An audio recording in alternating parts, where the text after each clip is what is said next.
How to dress better for Indian guys. The last video we made on this topic crossed about 3.5 million views. So we thought, hey man, why not make another video on this topic? So let's get straight into it. Tip number 1, we're talking about shirt secrets. Primarily, you gotta understand this awesome beer biceps sleeve roll. Hey beer biceps, what is that awesome sleeve roll that you do with your shirt? Check it out.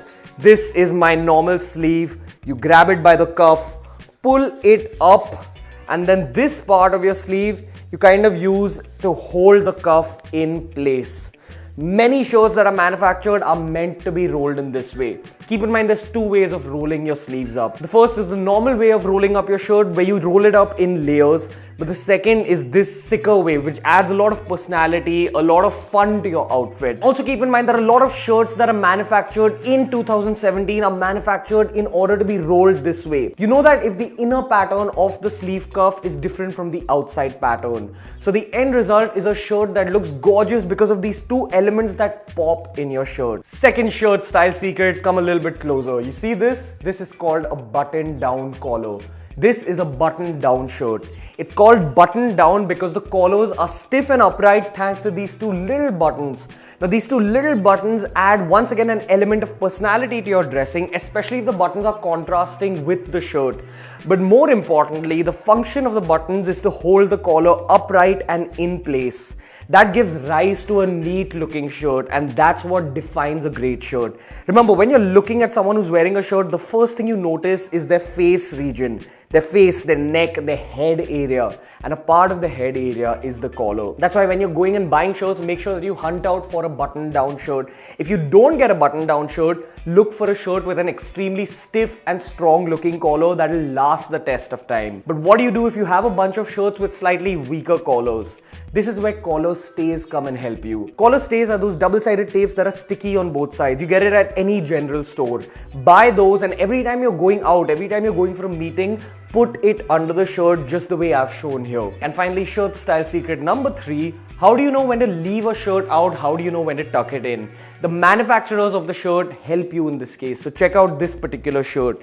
As you can see, the side of the shirt is in a U shape. It's curved on the side. Whenever a shirt is curved on the side, it's meant to be left outside your pant. It's meant to be untucked. You'll usually see this with a lot of slim fit shirts.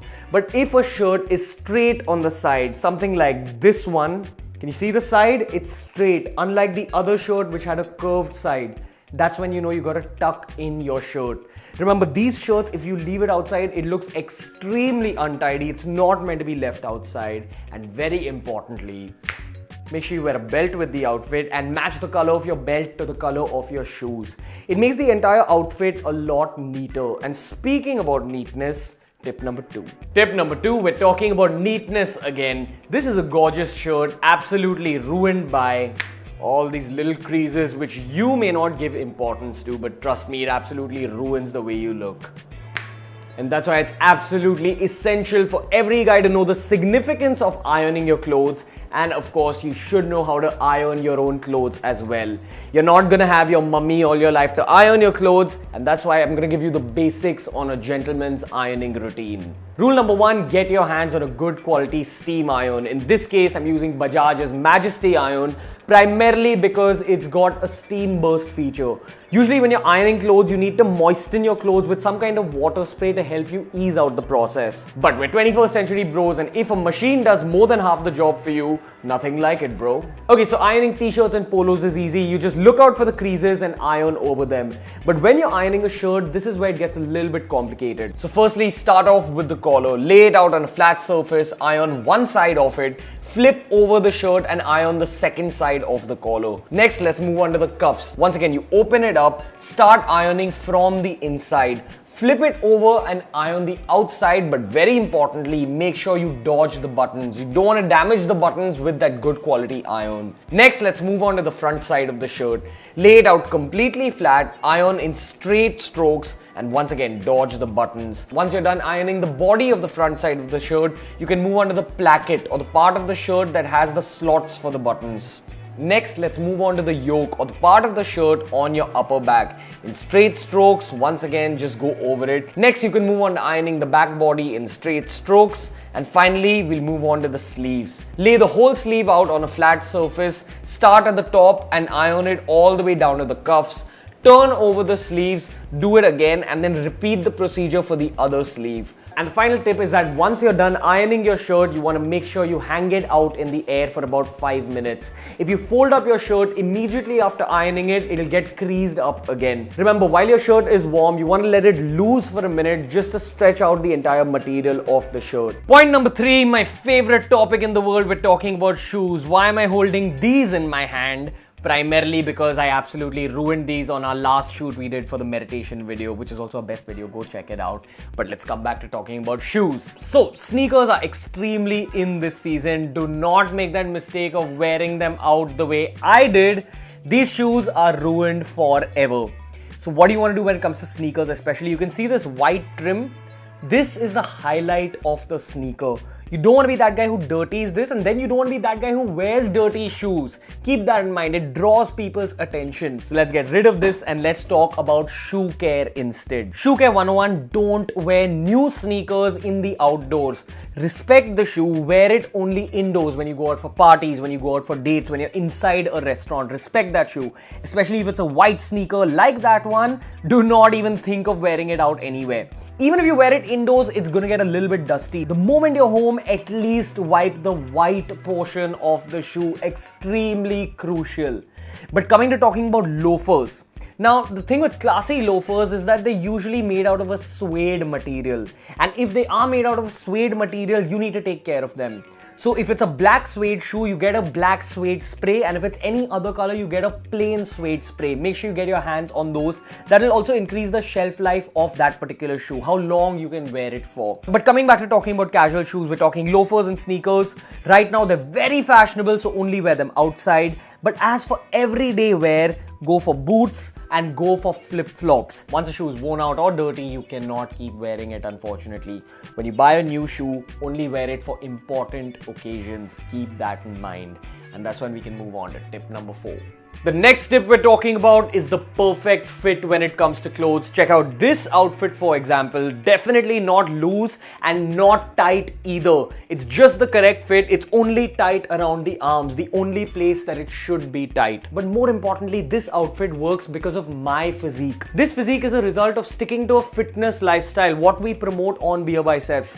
You do not have to join a gym. Even if you're someone who wants to work out at home, that's possible through the Beer Biceps home workout series video plugin as usual. If you're someone who works out, even if you just do the minimal workouts at home, hell, even if you just work out your arms, it covers half the game.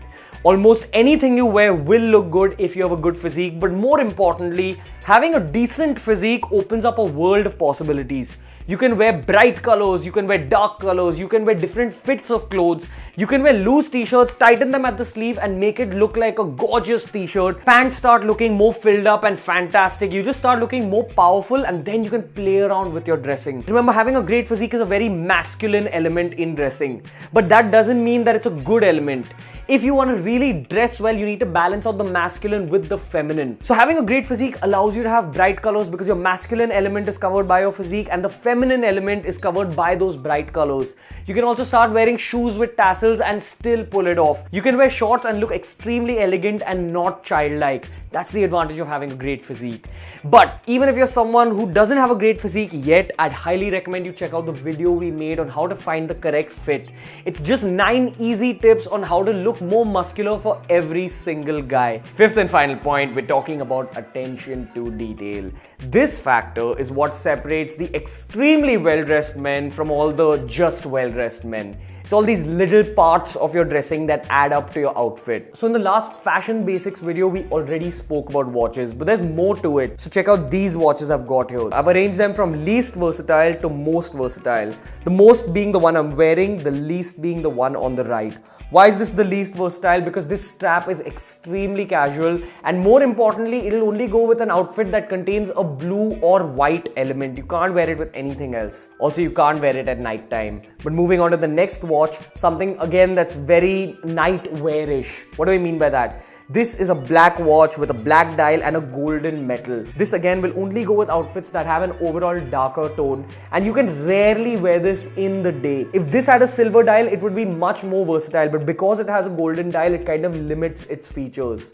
Next, let's talk about this. You can wear this in the day or night, but it's got a white dial with a golden metal finish. So that limits it slightly, and you can't wear it with an outfit that has an overall dark tone. You need to wear it with an outfit that has an overall brighter tone.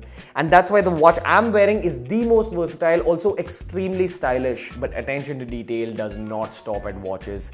You might think that elements like your wallet or your card holder don't matter, but they do. Trust me, when you take out your wallet to pay, especially if you're on a date, or if you take out your card holder to give it to one of your business associates, everyone notices these little things, especially in the professional world, in the world of dating.